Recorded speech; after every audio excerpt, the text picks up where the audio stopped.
अरे अंकल, ये बाइक बहुत महंगी है, अगर गिर गई ना आपका बेटा बहुत सुनाएगा आपको। क्यों भाई, क्यों सुनाएगा मेरा बेटा? अरे अगर आपके बेटे की बाइक गिर गई या नुकसान हो गया तो वो तो सुनाएगा ही ना आपको। अरे मेरे बेटे की नहीं, मेरी बाइक है ये। अरे वाह अंकल, आपने हार्ले डेविडसन ली है? क्यों, है ना मस्त? हाँ मस्त तो है अंकल।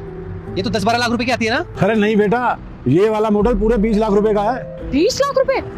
अंकल, जिस उम्र में आपको पूजा पाठ करनी चाहिए, तीर्थों पे जाना चाहिए, उस उम्र में आपने इतनी महंगी बाइक ले ली, 20 लाख रुपए लगा दिए एक बाइक पर। वो क्या है ना बेटा, मुझे बाइकों का बहुत शौक है और मुझे ये वाली बाइक पसंद थी, बेटा मैंने खरीद ली।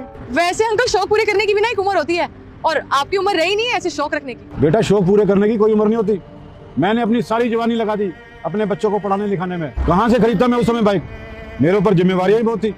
अब जिम्मेवारी से मुक्त हूँ तो मैंने ये बाइक खरीद ली। अरे अंकल, हड्डियां वड्डियां टूट जाएंगी आपकी, इस उम्र में जल्दी से हड्डियां जुड़ती भी नहीं है। और वैसे भी अगर आपका इतना ही मन था बाइक लेने का तो अपने बेटे को दिला देते ना, खुद के लिए क्यों लिया आपने? उसे दिलवाता मैं ये बाइक?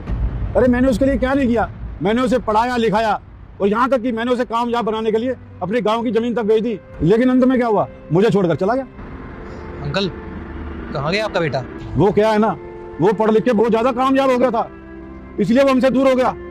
अब वो विदेश में रहता है अपने बीवी बच्चों के साथ, और उसे हम लोगों से कोई मतलब भी नहीं है।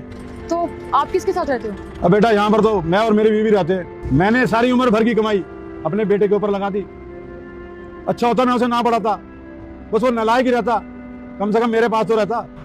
अब मेरी जिंदगी में कुछ रहा नहीं, इसलिए मैं अपने शौक पूरे कर रहा हूँ और मैं ज्यादा से ज्यादा कोशिश करता हूँ मैं और मेरी बीवी हमेशा खुश रहे। अंकल, आजकल का टाइम ही ऐसा हो गया, लोग पैसों के आगे अपने रिश्तों को भूल जाते हैं। और कैसा बेटा है आपका, एक बार भी जाने से पहले सोचा नहीं कि उसके जाने के बाद उसके बूढ़े माँ बाप कैसे रहेंगे अकेले?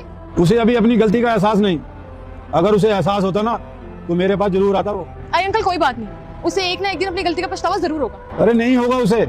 बेटा मैं तुझे आशीर्वाद देता हूँ कि अगले सोमवार आने से पहले तेरी एक मन की इच्छा जरूर पूरी होगी। और अगर तू मेरा सच्चा भक्त है तो इस वीडियो को लाइक करके कमेंट में जय भोलेनाथ लिखकर जाना, तेरा दिन अच्छा जाएगा। तुम्हें अपनी गलती का एहसास हुआ एहसास? मैंने क्या किया?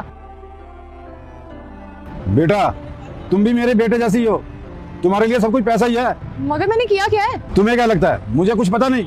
मुझे सब पता है। कल इसका जन्मदिन था, इसने तुम्हें रोकने की बहुत कोशिश की पर तुम नहीं रुकी। महक, हाँ, कहाँ जा रही हो? रोज ऑफिस जाती हूँ तो आज भी ऑफिस से जाऊंगी ना। तुम्हें याद नहीं है क्या आज क्या है? क्या है, थोड़ा जल्दी बताओ।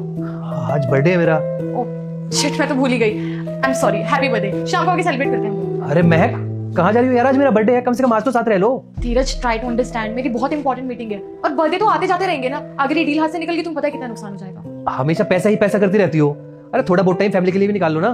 धीरज, ये सब मैं अपनी फैमिली के लिए तो कर रही हूँ, कल को हमारे बच्चे होंगे, उनकी पढ़ाई लिखाई, इतना खर्चा होगा, हमारे पास पैसे